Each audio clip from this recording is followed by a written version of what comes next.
Hello hello guys, எல்லாருக்கும் வணக்கம். So welcome to Kavi rocks channel. இந்த சேனலை சப்ஸ்கிரைப் பண்ணிக்கோங்க.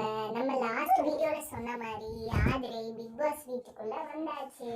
நம்ம எஃப்ஜேவோட ரியாக்ஷனும் வியானாவோட ரியாக்ஷனும் அழகாக ப்ரோமோவில் கேப்சர் பண்ணியிருந்தாங்க. நம்ம எடிட்டர் பார்த்தோம் இல்லையா, பயங்கரமாக இருந்தது இல்லையா? ஓகே, இப்போ எனக்குள்ள என்ன ஒரு கொஸ்டின் அப்படின்னா, நீங்கள் மக்கள்கிட்ட ஓட்டு அப்படின்னு சொல்லிட்டு கொடுக்குறீங்க. அது நாங்கள் மாதிரி வேண்டாம், நீ அந்த பொண்ணு பண்ணுறது சரியில்லை, பிடிக்கல அப்படின்னா நாங்கள் வெளியே துரத்தோம் இல்லையா?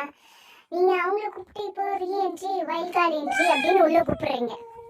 ஓகே, இதே மாதிரி பிரவீன் ராஜையும் கூப்பிட்டுருக்கலாம் இல்லையா? அவரும் டிசர்வ்டு தான் இல்லையா? ஸோ நீங்கள் விஜய் டிவி ப்ராடக்ட்ன்றதுனால நீங்கள் அப்படி பண்ணுறீங்களா அப்படின்றது எனக்குள்ள ஒரு கொஷின். அதுக்கப்புறம் நம்ம இந்த வாரம் யாராச்சும் ஒருத்தர் வெளியே போயே ஆகணும், நம்ம வேணக்கிட்டு ஓட்டு போட்டிருப்போம் இல்லையா? ரம்யா போவாங்க, கனி போவாங்க, அவங்க போவாங்க, இவங்க போவாங்கன்னு ரூம்ஸ் நம்ம பார்த்துருக்கோம் இல்லையா? ஆனால் இந்த வாரம் நோ எவிக்ஷன் சொல்கிறீங்க. அதாவது உங்களுக்கு ஏற்ற மாதிரி எல்லாத்தையும் மாற்றிக்கிறீங்க. அந்த ஓட்டர்ஸ் பார்த்தா எப்படி தெரியுது, மக்கள் தீர்ப்பே மகேஷன் தீர்ப்புன்னு சொல்கிறீங்க. அந்த மாதிரிலாம் நடக்குதான்றது எங்களுக்கு தெரியல. உங்களுக்குள்ள ஒரு பாலிட்டிக்ஸ் இருக்குன்னு நான் நினைக்கிறேன். Sorry for the disturbance guys. Okay,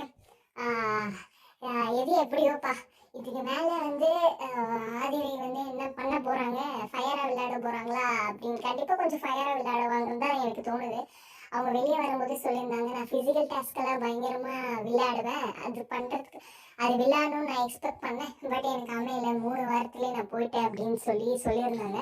so இதுக்கு மேலே டாஸ்க் எப்படி விளையாடுறாங்க, எந்த மாதிரி அப்ரோச்சில் அவங்க கொண்டு போகிறாங்க அப்படிங்கிறதெல்லாம் நம்ம பார்க்கலாம். Okay, thank you.